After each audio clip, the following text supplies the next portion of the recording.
All right, and welcome everybody back to Super Mario Odyssey Task Season 3.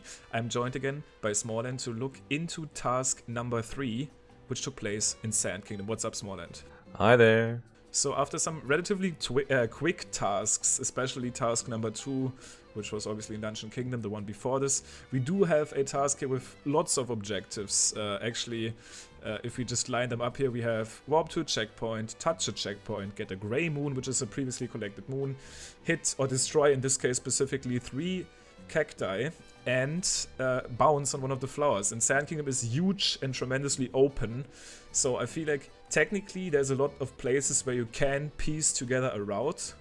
But before we look into the best runs here, it's always nice to hear from you if you had anything specifically in mind when you were looking at this task. When I went to create this task, I knew I wanted a warp to checkpoint right away, and I was in Sand Kingdom because we haven't been there in a while. So I started with that, with the checkpoint, and I just looked around at all the checkpoints, seeing what was close. I did see there were a decent amount of flowers around, and of course there's cactuses everywhere in the kingdom, so I figured that would be a good choice. Then after that, I kind of tried to add stuff to make the task a little bit longer and to increase the potential routes. So after I had cactuses and flowers, there was a route that was still very fast in Oasis. It was like 3 seconds. And so I decided to add moons onto that, because then it might be a little bit longer. And then I looked in Oasis, and it would add like a second onto that route in Oasis. And it was clearly the fastest route. There was no way that wasn't going to be the fastest. So then I figured I could add one more thing, that being the other checkpoint. And that would make you actually move around in Sand Kingdom, which I figured it would...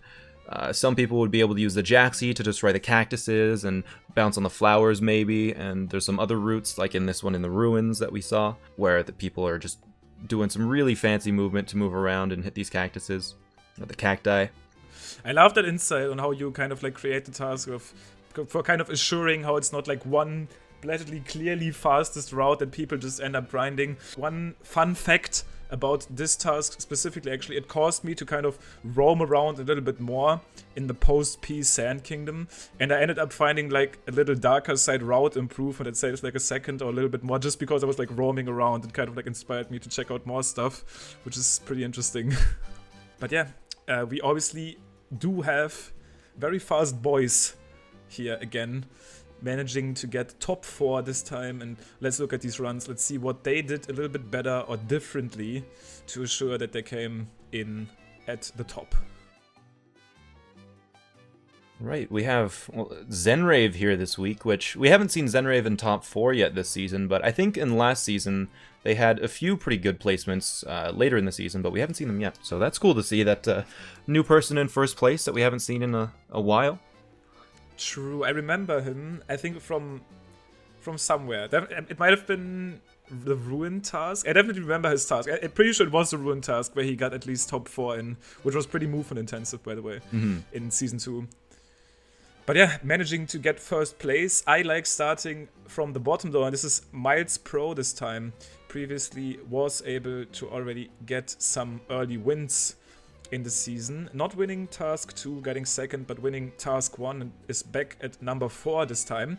And he actually does a little route difference compared to the other 3 guys. So this is interesting. He picks up the moon at this ruins route, which seems very obvious because there's a gray moon next to you pretty much immediately when you warp. Seems very, very like daunting to pick that one up. But a little detail that these other 3 guys ended up abusing. If you actually break the cage that kind of covers the gray moon at the lower section, it will stay broken even after a warp.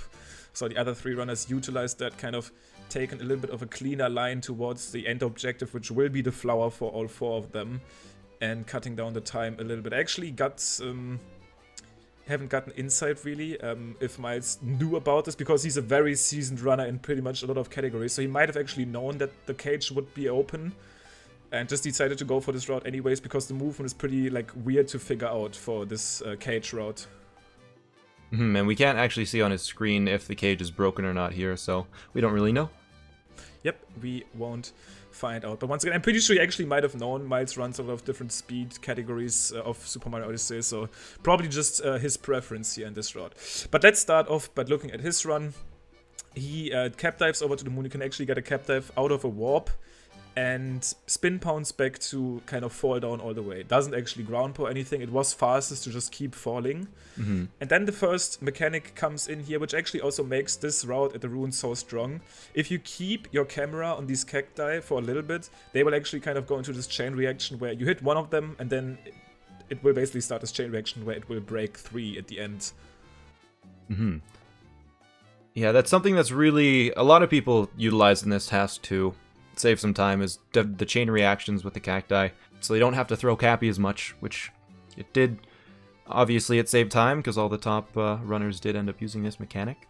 Something else that glossed over there is when everyone is falling, a few people I noticed did make the mistake of, in the air while they were falling, they did a ground pound, and that actually slows you down because once you're falling in the air, you get to max fall speed pretty quickly, and if you don't ground pound immediately after falling off of a ledge, it's going to be slower because going into a ground pound brings you to max fall speed, but if you're already in max fall speed, then it's not actually saving you any time because then you're just wasting time on the ground pound animation. So that's something that we should probably point out here too.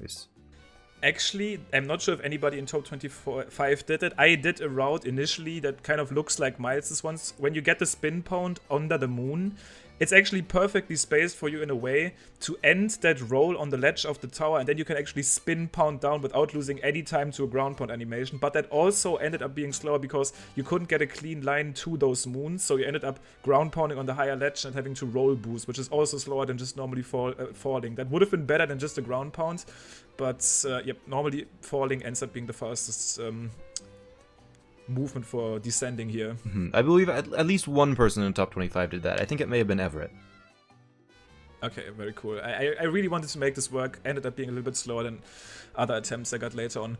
But yeah, so other than that, Miles pretty much just long jumps over this gap, cap dive, rolls through the checkpoint, and then another mistake that people made here is actually rolling over the flower and then spin pounding back. That's also slower than just kind of like stopping your momentum and then rolling into the flower. Yeah, I did see a few people as well. They ground pounded down into the flower, but then they had to just go down a second time to bounce off of it. And with here, you can see that everyone lands beside the flower and runs into it from the side, which gives you a bounce immediately and makes it so you don't have to fall twice. Well, let's look at Lucidity's run next, because it's probably the biggest eye catcher as far as the looks of it goes.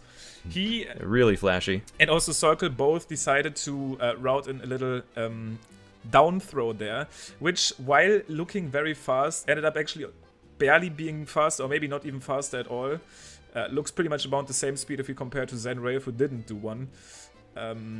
That works because with the normal throw, you can kind of fall even past the cacti and then just throw Cappy back and keep moving.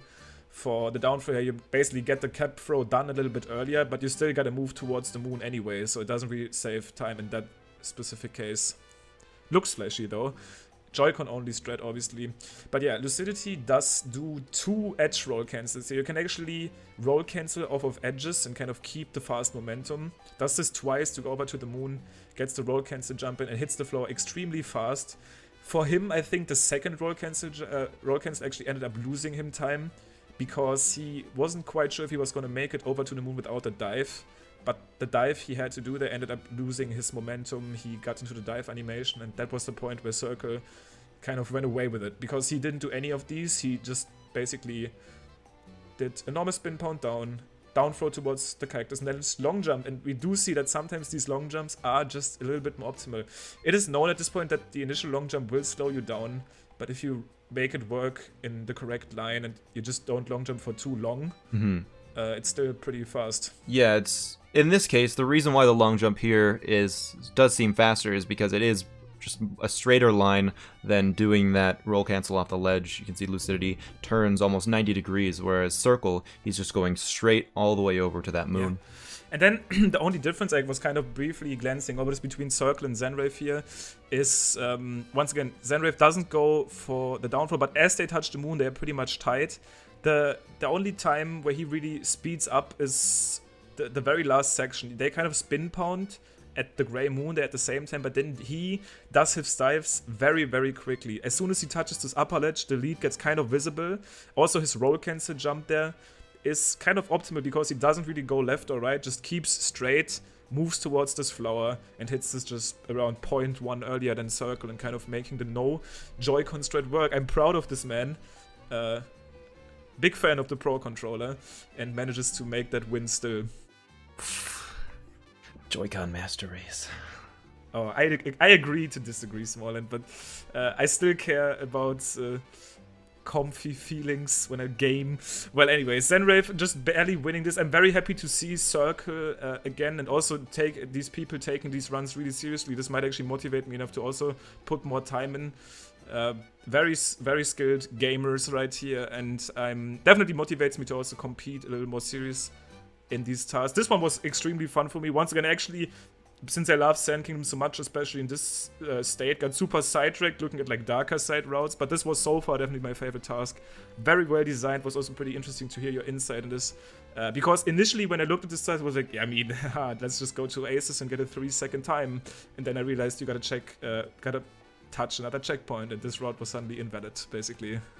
But that being said, I had a lot of fun here in Sand Kingdom, but this has only been task 3, so we aren't even past the half time here in Season 3, and task 4 is gonna be up next, but where will it be?